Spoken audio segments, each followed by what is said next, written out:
The non-dual textures of experience are all you really need.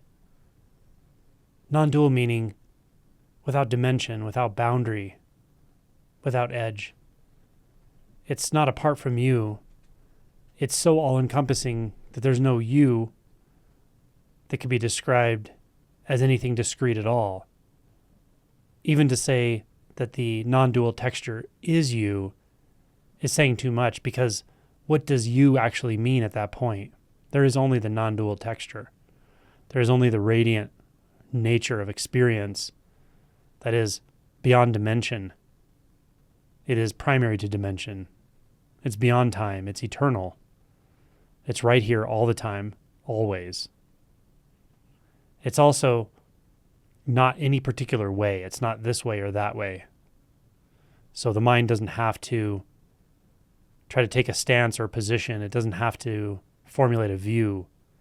It doesn't have to have an opinion. It doesn't have to pick and choose. There's nothing here to pick and choose. And there's no one to do the picking and choosing.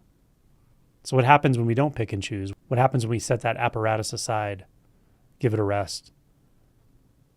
The one that chooses. What does it feel like right now not to choose? It feels like a sort of deep and profound rest. It also feels like a full participation in experience. If there's no need to pick and choose, then there's no need to make distance. There's no need to stand back from experience and analyze. There's no need to wonder or query about your position in the world or the universe. All of these concerns and questions are obliterated. So there's just what is. Just this intimate, impossibly intimate texture. Nothing gets more clear than this. Nothing gets more intimate than this. And also nothing gets more empty than this. Empty simply means no position, no substance, no purpose or meaning. It's not been muddied up with thought, concept. So it's impossibly light, and it's also impossibly intimate. It's impossibly flexible. It is the relative and it is the absolute.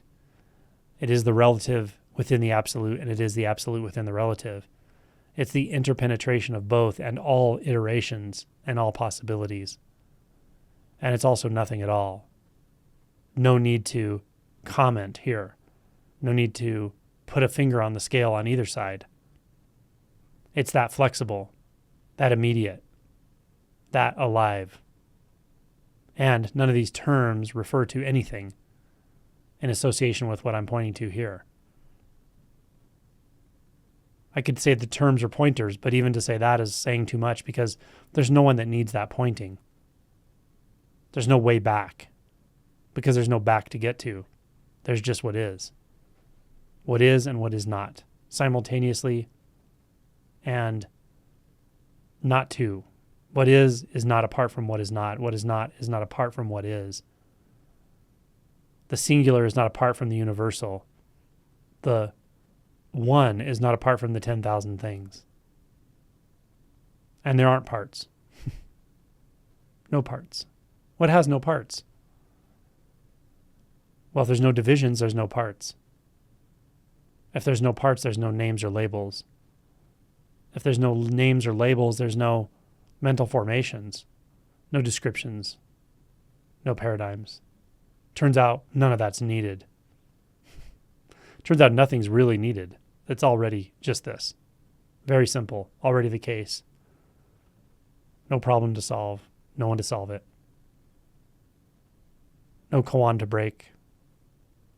No dharma vehicle.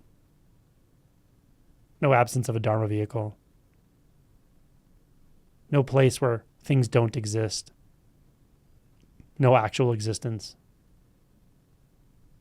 This is freedom from extremes. Freedom from all fixation. Freedom from delusion. Freedom from suffering and freedom from needing to end suffering.